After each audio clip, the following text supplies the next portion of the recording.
Yeah, that's a good question. The way, sure, certainly does. Yeah, certainly there is as a factor. But the more you practice this shot, the more you feel comfortable with it, the less nerves will affect it, the more confident you'll be. And so you'll be willing to try certain shots that you otherwise wouldn't try. But there's a lot of different shots that we can hit around the green, and we're trying to get the ball close. And if we go to this middle pin, you know, there's a number of ways that we can do it. We can take a little L wedge like I have here, and we can play up a little bump and run shot, and let it just filter down the tier there. I don't know if it'll go close. These greens are very difficult. We can also use get the same shot with a 7-iron if we wanted.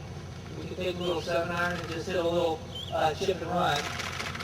And this really isn't, this is a shot pretty much everybody knows how to hit. It's kind of like a putt. There's really no technique that I do differently. And I'm just going to make the same golf swing.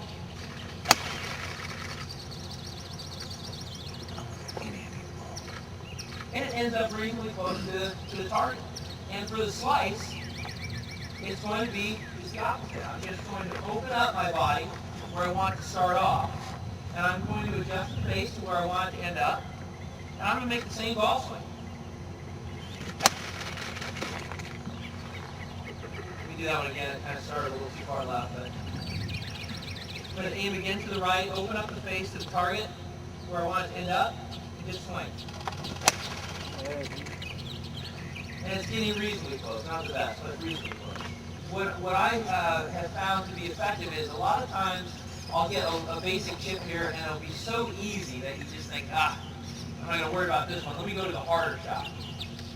And what happens is these shots, when we talk about the difference between 3 feet and 4 feet, 5 feet, 6 feet, that 12 inches is a big difference. And so I'm really trying on these short shots now to get it inside 3 feet. In fact, I have to get 3 in a row inside 3 feet before I can move on and go to another target. So that is just outside of 3 feet. It's right on the edge. I think it's just outside. So I have to start over and hit 3 more. Now, what I usually do is I only do it a yard. I only try to do a yard. So I'll go with the ball and I'll take one step. And I'll have him stand right here. I'm going to have him turn around and do that one. Now, what I do is on this shot, I may miss it a time or two. But if I miss it, I'll always go underneath it, like that, so that they're safe. It's still unnerving for me to watch. So I'm glad you asked me to do this. But what I'll do is I'll just open up the face and I'll just make a long swing. Just catch it. Just hold out your hat and catch it.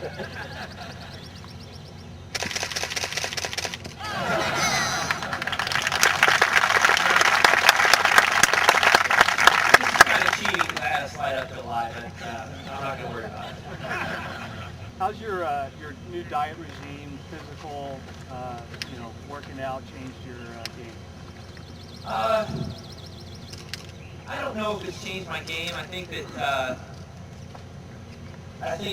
by incorporating a little bit of more workout and maybe a little bit better diet, it has maybe improved stamina and hopefully elongate my career. But for the most part, I don't see it day in and day out in performance. I see more of a relation to time I spend practicing as improvement. But it's nice to be able to walk 18 holes, not get tired. It's nice to have more flexibility. And so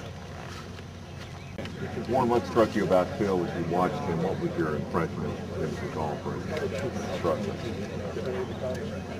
Well, I really, he is, I guess, well known for his short game, and that was really interesting to me. That his technique is really different than almost anything you see in any publications or on the Golf Channel, or some of the rest of the things we all watch and try to get better, at the game. But it made sense to me.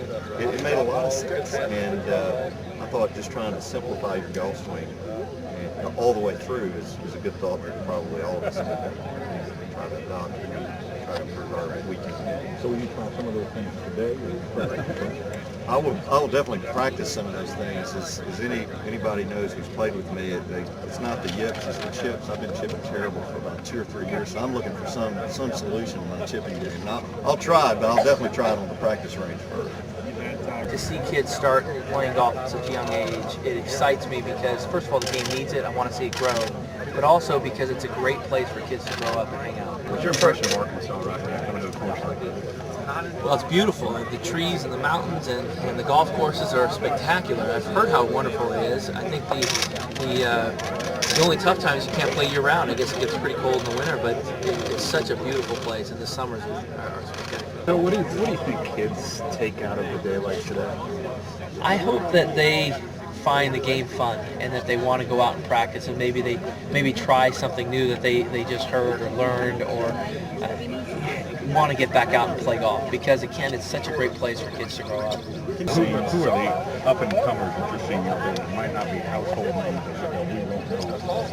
There are so many good young players that we're seeing win this year. Like last week, for example, Nick Watney winning. We have Boo Weekley, who guys haven't heard of, but he's been around for a number of years. And there's a core of great young players that are going to win you just haven't heard of yet. I think that there's a kid, Bryce Mulder, who's a terrific talent. He struggled a little bit this year, but he's Collegiate Player of the Year a couple times, and he got his card through the Nationwide. I think that he is going to have a breakout second half of the year or next year, and he's a quality individual as well. You bring up Bryce Mulder, who's a native Arkansas. Talk about John Daly and Ken Duke, these other guys on tour who are from the Natural State. Well, Ken Duke, what an exciting finish he had yesterday, and even though he didn't win, that tournament did a lot for his career, because he now is going to have enough money to ensure himself a spot on next year's tour. He can kind of play without the stress of that the second half of the year and maybe break through and win. And we all want to see John Daly get back to the form that he's able to play at, because he's such an asset for the tour when he's playing well.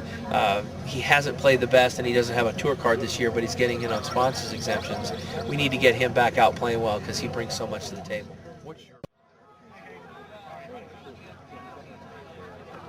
Yeah, there you go. I think guard,